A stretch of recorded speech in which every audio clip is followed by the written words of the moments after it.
Sir देखा आपने? आपके रहते हुए भी ये केस का चार्ज संतोष शर्मा को दे दिया।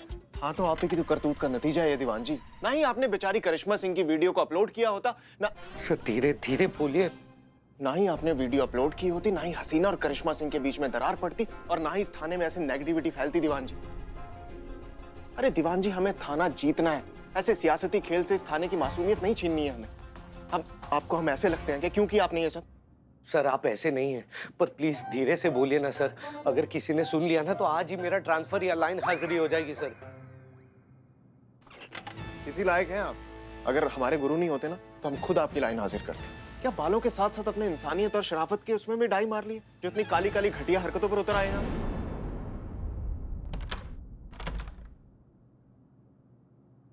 सर नीचे है वो फाइल। सर देखिए सर, हमें नहीं पता था कि बात इतने आगे तक बढ़ जाएगी। और सर हम मानते हैं कि हमारा प्लान मजबूत नहीं था, लेकिन उनकी दोस्ती भी तो कमजोर थी ना सर। सर बिना भरोसे की दोस्ती और बिना आत्मा का शरीर। मतलब कहां से आ रही है आपके अंदर इतनी नेगेटिविटी दीवान जी? कोई शहर में नया दोस्त बना? नहीं नहीं सर, कोई दोस्त नहीं बना। सर हम मानते हैं कि हमसे गलती हुई है, बहुत बड़ी गलती हुई है। गलती नहीं दीवान जी, पाप कहते हैं इसे। हाँ ठीक है सर, पाप ही कह लीजिए। पर सर इस पाप को धोने के लिए हमारे पास एक बहुत ही बढ़िया आइडिया आया हुआ है सर। ये आइडिया अप्लाई करने से सर आपकी दीदी आने से पहले ये थाना आपके कब्जे में होगा। सर एक बार बात सुन तो लीजिए, एक सवाल का जवाब दीजिए। एक औरत के जीवन में सबसे इंपॉर्टेंट चीज क्या होती है? बोलिए बोलिए, क्या होती है? उसकी पहचान। नहीं सर, उसका घर, उसका पति, उसकी घर गृहस्थी। सर जस्ट सोचिए, अगर हसीना मैडम के जीवन में कोई आ जाए, उनकी शादी हो जाए, उनका पति हो, बच्चा हो, तो सर कहाँ वक्त मिलने वाला है उनको? कहाँ वो बेफिजूल की थाने को जीतने की लड़ाई लड़ने वाली है? तो सर अगर एक बार अपना पति, अपना बच्चे उन सब में बिजी हो गई तो क्या क्या दीवान जी? तो सर आपको बस इतना करना है कि आपको हसीना मैडम को शादी के लिए मनाना है। अगर एक बार हसीना मैडम की शादी हो गई तो हमारे रास्ते से हमेशा के लिए कांटा साफ और ये थाना पूरा आपके अंडर में।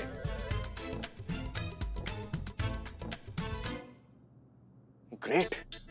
शादी जो एक दिन सभी को करनी है। जी सर। और शादी के बाद ऐसे कॉम्पिटिशंस पे ध्यान किसका जाता है दीवान जी? बिल्कुल। और एक बार शादी हो गई तो कौन ऐसे पचड़ों में पड़ेगा ना। Right sir. अरे इसे कहते हैं ना पॉजिटिव प्लान। अरे अब तो मानिए, कोशिश करें तो कुछ अच्छा सोच सकते हैं आप। तो मतलब अगर दीदी के आने से पहले हसीना मलिक की शादी हो जाती है तो वो जाएंगी हनीमून अपने पति के साथ, और पापा और दीदी की नजरों में इस थाने का अकेला सच्चो होऊंगा मैं। अरे दीवान जी, इसी बात पे कुच्ची दे दीजिए दीवान जी। नहीं सर। छोटी सी? नहीं सर। पिन्नी सी? ना। अरे आइए ना। अरे सर आप शादी क्यों नहीं कर लेते? फिर नेगेटिव बात। आप हमें रास्ते से हटाना चाहते हैं हसीना मलिक को? इसे कहते हैं ना प्लानिंग दीवान जी।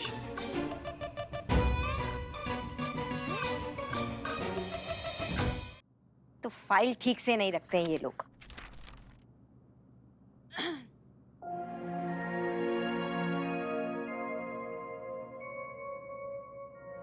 तुम गई नहीं?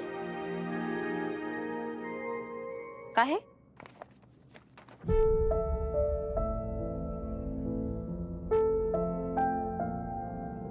क्या बोलना है? मैडम सर ने जब से ये केस दिया ना, मुझे बहुत खराब लग रहा है मैडम, क्योंकि मुझे आप जैसा बनना है, आप नहीं बनना है। करिश्मा सिंह एक ही है और एक ही रहेगी। मुझे नहीं समझ आ रहा मैं क्या करूं, कैसे करूं, क्या स्टार्ट करूं, मैं क्या करूं मैडम? तुम सबसे पहले तो शांत हो जाओ और एक बात अच्छे से जान लो कि कोई किसी की तरह बन भी नहीं सकता संतु। ये असंभव है। अगर ऐसा होता तो हम सबके रूप एक नहीं होते। हम सब अलग अलग काहे हैं? क्योंकि भगवान ने हम सबके रंग स्वरूप अलग अलग करके हमको भेजा है, ताकि अपना एक अलग अस्तित्व है, अपनी अलग एक पहचान है, अपना अलग एक रूप है जो दुनिया के सामने आना चाहिए और जो आएगा। शायद इसीलिए मैडम सर ने तुमको ये केस दिया संतु। ताकि तुम स्वतंत्र रूप से इस केस को सॉल्व कर सको और दुनिया को दिखा सको कि तुम अकेली सक्षम हो इस केस को सॉल्व करने के लिए और तुम किसी से कम नहीं हो। समझी हमारी बात? बाकी जब तुम ये केस सॉल्व कर लोगी तो तुम्हारे साथ कुछ अच्छा होगा तो हमसे ज्यादा खुश कोई नहीं होगा संतु। नहीं नहीं, ये समय बिल्कुल भावुक होने का नहीं है संतु। तुम इधर आओ हमारे साथ। ये देखो, ये देखो। चाची को देख के लगा था कि ये सोशल मीडिया पर होगी और ये सोशल मीडिया पर है तुम्हारी आंखों के सामने। पर ये हमारे लिए बहुत बड़ा हेल्प बन गया संतु, क्योंकि जब हमने थोड़ा जांचा तो हमें पता चला ये वाकई अपनी बेटी से बहुत ज्यादा करीब है और जान छिड़कती है उस पर। तो अगर हम तुम्हारी जगह होते ना संतु तो अपनी जांच पड़ताल इसी केंद्र बिंदु से करते। केंद्र बिंदु, सेंटर पॉइंट। Centre point. हम उसके घर जाते, हम पता लगाते, आस पड़ोसी से पूछते, पूरे पुरानी खाल उधेड़ते। हो सकता है हमारे हाथ में नया अंकुर आता जो असली जड़ होता इस समस्या का। क्या समझे? समझ गई मैडम। फिर काम पर लगो। Love you, love you. हे भगवान, सब कुछ जल्दी से फिर से पहले जैसा कर दीजिए। हसीना मैडम और करिश्मा मैडम का पैचअप करा दो प्लीज। कोई तो रास्ता निकालिए प्लीज प्लीज प्लीज।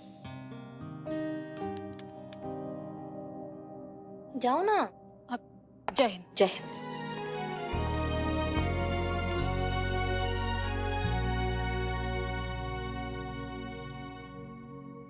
भैया कितनी बार प्लीज बोले? हाँ, अरे कितनी मिन्नतें कर चुके हैं सबको, लेकिन किसी को पड़ी ही नहीं है।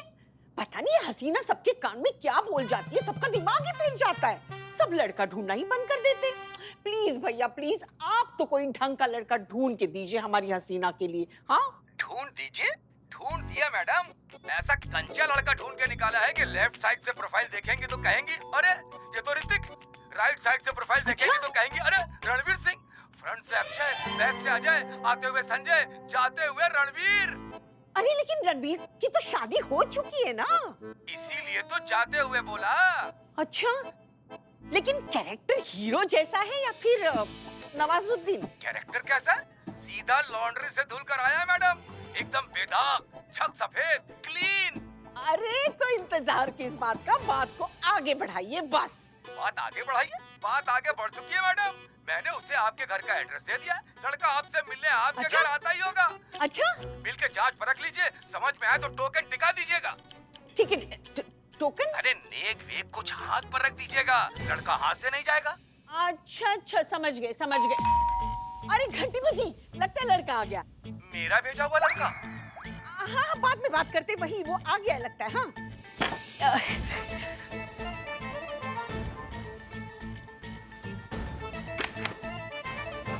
नमस्ते माँ जी।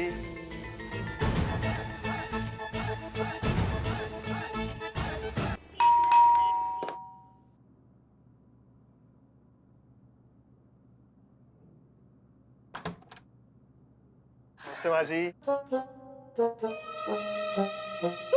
जी मैं। तुम वही हो ना हसीना के थाने के नए एसएचओ अमर ज्योति? अमर विद्रोही। हाँ वही। आप जानती हैं मुझे? अरे तुम्हें कौन नहीं जानता? वो मंत्री वाला पंगा, तुम्हें सामने देखकर मंत्री अपनी गाड़ी की लाल बत्ती हटाकर जो भागा है। अरे क्या वायरल हुआ था वो वीडियो, और उसके बाद वो बॉम्ब वाला मामला। अरे सब जानते हैं तुम्हें, कौन नहीं जानता। शादी की बात करने आए हो? कमाल है, आपको कैसे पता? हमारी तरफ से हाँ है, एकदम मंजूर है। जी? अरे शादी के लिए हाँ है, एकदम मंजूर है। जी वो तो बहुत अच्छी बात है, लेकिन शादी हसीना जी को करनी है ना, तो शादी के लिए उनकी हाँ का होना भी बहुत जरूरी है ना। अरे वो कैसे हाँ नहीं करेगी, हम है ना, हम देख लेंगे उसे, बस उसकी भी हाँ ही समझ लो। आंटी जी अंदर आके बात करें प्लीज। अरे देखो हम भूल ही गए। आइए ना, ये बैठिए ना, आइए, बैठिए। बैठो बेटा। माँ जी ये हाँ। ये दीवान जी। मंजूर है जी? तुम्हारे साथ जो भी है सब मंजूर है। हसीना ने कभी बताया नहीं कि आपके बारे में क्या सोचती है। कमाल है, पूरा थाना जानता है कि वो हमारे बारे में क्या सोचती है। क्यों दीवान जी? आपको नहीं बताया उन्होंने कभी? नहीं। अच्छा घर में कौन कौन है? मेरे? हाँ जी पापा और 2 बहनें, एक छोटी एक बड़ी, बस छोटा सा परिवार है हमारा। घर में किसी को शादी से इतराज तो नहीं है ना? क्यों, मेरे घर वालों को इस शादी से क्या एतराज होगा? बहुत बढ़िया, वेरी गुड। ये बोझ भी सर से उतर गया। कब मिलवा रहे हो? किससे? अपने घर वालों से आगे की बातें उन्हीं से तो करनी पड़ेंगी ना। पर आगे की बात आप उनसे क्यों करेंगी? कमाल है, ऐसी बातें बड़ों से ही तो करते हैं ना। कैसी बातें? शादी ब्याह की बातें। पर हसीना मैडम की शादी की बात आप उनसे क्यों करेंगी? अब अकेले हसीना थोड़ी ना शादी कर रही है, ये भी तो करेंगे।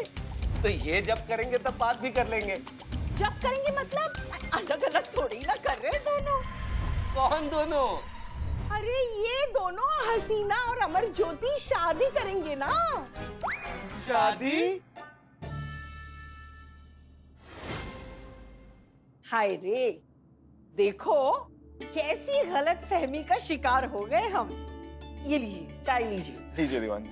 तो तुम वो लड़के नहीं हो जिसे मैरिज ब्यूरो वाले ने भेजा था, हाँ? जी नहीं, लेकिन हम भी चाहते हैं ना कि हसीना जी की शादी ना जल्दी से जल्दी हो जाए। क्यों? अरे कैसी बात करते हैं आंटी जी, दोनों एक ही थाने में काम करते हैं तो चिंता तो बनेगी ना अफसरगिरी में। और हसीना मैडम की शादी हो जाएगी, उनका घर बसेगा, तो इससे खुशी की बात हमारे लिए और क्या हो सकती है, क्यों सर? बिल्कुल। इसलिए हम लोग आपके पास आए ताकि बात आगे बढ़ सके। कैसे बढ़ेगी बात आगे? हाँ, वो हसीना शादी के लिए हाँ करेगी तब ना। अरे माँ जी जरूर हाँ करेंगी। अब हमारी बात मानिए तो जैसा हम कहते हैं ना वैसा करिए, फिर देखिए अमर विद्रोही का जादू। वो यूं हाँ करेंगी शादी के लिए। तो आपको करना यूं है कि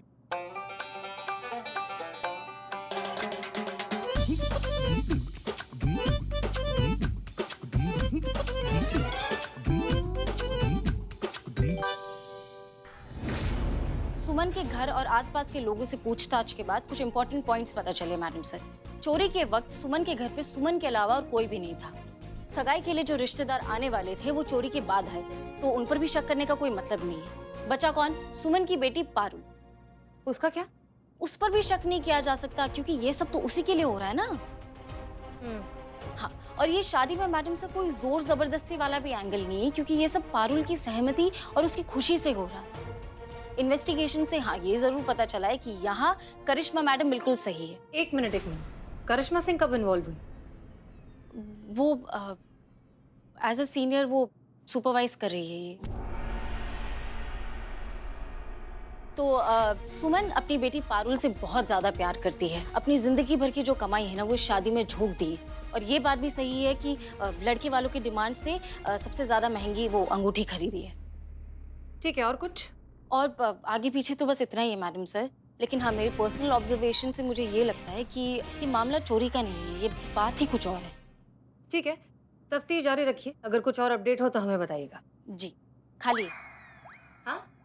अब चाय का कप खाली है। ओह, हाँ, हमारे ध्यान से निकल गया। Thank you. Santosh Sharma ji, good job. Thank you madam sir. चलिए इस बात पे आज एक कप चाय पीते हैं साथ में। आपने अभी पी ना? एक और पी लेते हैं अभी। मैडम जी सुने ना। नहीं, सब आपके केस पे ही लगे हुए हैं और आपकी वो जो अंगूठी है वो सगाई से पहले मिल जाएगी। आप टेंशन मत लीजिए, ठीक है? हाँ, हमें पता है कि आप मेरी बेटी की रिश्ता टूटने नहीं न देंगे, लेकिन हम यहाँ किसी और काम से आए हैं। क्योंकि हमें याद आ गया है कि हमसे वो अंगूठी कैसे खो गई थी। अरे ये तो बहुत अच्छा हुआ, हमारे लिए बहुत आसानी हो जाएगा। कैसे, कब, कहाँ खोई थी बताइए? हम समोसे और अंगूठी एक ही साथ पकड़ के घर जब पहुंचे तो हमारी बेटी पारुल समोसे ही खा रही, तो हमारे दरवाजे में एक भिखारी आ गया। उसे बहुत भूख लगी थी, तो हमारी बेटी ने जो समोसा हम लाए थे ना वही समोसा उस भिखारी को दे दिया। अच्छा, मतलब आपके कहने का मतलब है कि समोसा जो है वो अंगूठी और एक ही कागज में लपटा हुआ था और वो दे दिया, तो समोसे के साथ अंगूठी भी चला गया भिखारी के पास। Oh my God! भगवान जब देता है तो छप्पर फाड़ के देता है। भिखारी ने मांगा था समोसा और लेकिन वो बन गया लोकल अंबानी का मौसा। क्योंकि वो आखिरी नुक्कड़ पे बैठा था जहाँ चुनरी की दुकान है। वो दाढ़ी वाला है, बैसाखी लेके चलता है। हाँ। यस आई गॉट इट, ये तो ढक्कन 2 है। कौन ढक्कन 2? ढक्कन 2 मेरा किराएदार। और खास बात ये है कि इन भिखारी को हम नाम से नहीं जानते, जगह से जानते हैं। जैसे कि ये भिखारी गली की आखिरी नुक्कड़ पे बैठता है और मैन होल ढक्कन 2 के सामने बैठता है, इसलिए इसका नाम ढक्कन 2 रखा है। बहुत बढ़िया, चलो अब हमको लेकर चलो। चलिए। मतलब संतू को लेकर जाओ और ये केस हमारा तो है नहीं, मतलब हम नहीं, संतू का केस है ना ये, तो संतू जाओ। नहीं मैडम, अगर किसी एक्सपीरियंस सीनियर का सुपरविजन मिल जाता तो केस जल्दी सॉल्व हो जाता। अगर आपको ठीक लगे तो क्या है ना कि अगर केस जल्दी सॉल्व हो जाएगा तो हो सकता है कि मुझे प्रमोशन मिल जाए। प्लीज। तुम्हारा प्रमोशन का बात है तो सिर्फ तुम्हारे लिए, बाकी ऑफिशियल हमें इस केस से कोई लेना देना नहीं है। जी आप लीड कीजिए, मैं हूँ आपके साथ। चल बिल्ले। ओके।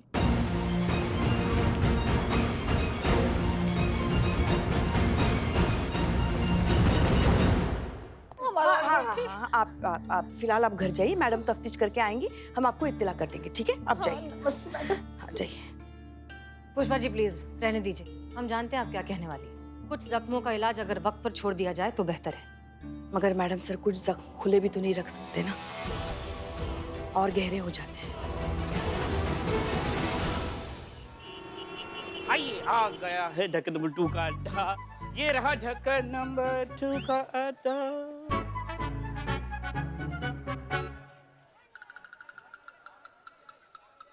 कहाँ है ढक्कन नंबर 2 का अड्डा? यही होना चाहिए ढक्कन नंबर 2 का। ये ढक्कन नंबर 2 कहाँ है? हाँ जीते, तू कब से मिस कर रही हूँ मैं तुझे, कब आएगा?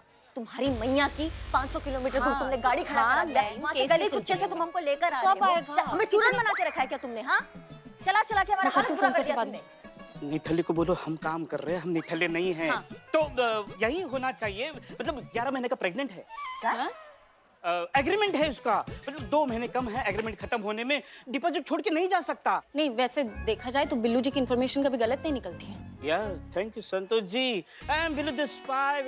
Eat peanuts. Just give me 2 minutes. अभी खोजिंग, फाइटिंग, सर्जिंग. हवाई जहाज की तरह उड़ो और सबसे पूछ के आओ। Okay.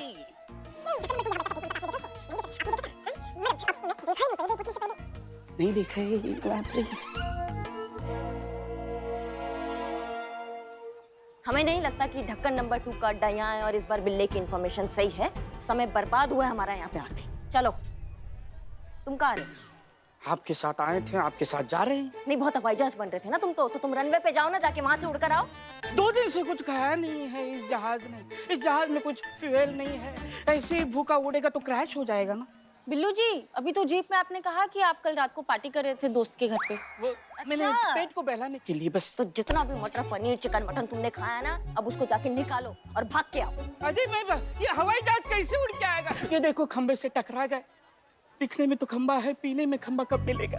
मैडम मुझे भी साथ ले चलो।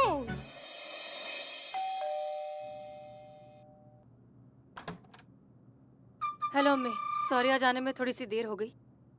वो अरे क्या हुआ अम्मी? आप कुछ परेशान लग रही हैं, कोई प्रॉब्लम? सब ठीक तो है? क्या हुआ? अरे क्या नहीं मिस मलिक, कौन ये पूछिए आप। मिस मलिक आप हैं इनकी सबसे बड़ी प्रॉब्लम। 1 मिनट, आप लोग यहाँ क्या कर रहे हैं? अरे आपकी अम्मी का फोन आया था थाने में, उन्होंने कहा कि आपको बता दिया जाए कि आपको लेकर इनका पेशेंस लेवल खत्म हो चुका है, इसलिए अभी ये चुप्पी धारण करेंगी और कुछ नहीं बोलेंगी, किसी से एक लफ्ज नहीं बोलेंगी, कोई बात नहीं करेंगी किसी से, तब तक जब तक इनकी डिमांड पूरी नहीं हो जाती। अच्छा, और ये आज के बाद खामोश रहेंगी, नहीं बोलेंगी, ये बात इन्होंने आपको फोन करके बोली? हाँ मतलब उन्होंने आखिरी लाइन ही ये बोली कि आज के बाद नहीं बोलेंगे, और उसके बाद साइलेंस, यहाँ तक कि फोन भी साइलेंस में काट दिया। क्यों सर, है ना? जी। अच्छा, और क्या है ये डिमांड जिसके लिए मौन व्रत रखा गया है? बताइए। आप सो रही थी, जाग गई? एक मिनट, आप बैठिए पहले इत्मीनान से, हम अभी घर पहुंचे। बैठिए, चलिए बैठकर बताइए। हाँ हम भी बैठे। जी बताइए, आप सो रही थी, जाग गई, चक्कर आने लग गए, ऊपर मूछ, हम मूछे रख लें, आप शर्मा गई। अच्छा, आप लिखकर बताएंगी हथेली पर, बताइए। कंधे में दर्द हो रहा है क्या? अम्मी क्या बोल रही है, हमें कुछ समझ में नहीं आ रहा। क्या मैं ट्राई करूं? अच्छा, हमारी अम्मी और समझेंगे आप। अरे माँ को समझना कौन सा मुश्किल है, बच्चों से शुरू बच्चों पे खत्म। एक चांस दीजिए ना। Be my guest. हाँ जी आंटी जी, फिर से प्लीज। Okay, okay. क्या ओके ओके, क्या समझ में आ रहा है? एक सेकंड, वो बोल रही है ना। हाँ जी बोलिए। ओके। हमें कोई समझाएगा क्या हो रहा है? कमाल है आपका भी हसीना मलिक, इतना साफ साफ कह रही है फिर भी समझ नहीं आ रहा है आपको। क्या? अरे इनका कहने का मतलब है आपके अब्बू यानी कि इनके शौहर कल रात को इनके सपने में आए थे। जी मैडम, वो जो ऐसे ऐसे मूंछों का इशारा कर रही थी वो आपके अब्बू ही तो थे। और अब्बू ने बोला कि वो भी बहुत जल्दी आकर इन्हें अपने साथ ऊपर ले जाने वाले हैं। हाँ, वो जो ये इशारा था वो ले जाने का था। अम्मी? और अब्बू ने बोला कि उससे पहले अपनी सारी जिम्मेदारी पूरी कर लें तो अच्छी बात होगी, और इनकी सबसे बड़ी जिम्मेदारी है आपकी शादी। जब तक इनकी जिम्मेदारी पूरी नहीं हो जाती ना तब तक ये कुछ नहीं बोलेंगी, किसी से बात नहीं करेंगी, ये मौन व्रत धारण करके ही बैठी रहेंगी। सी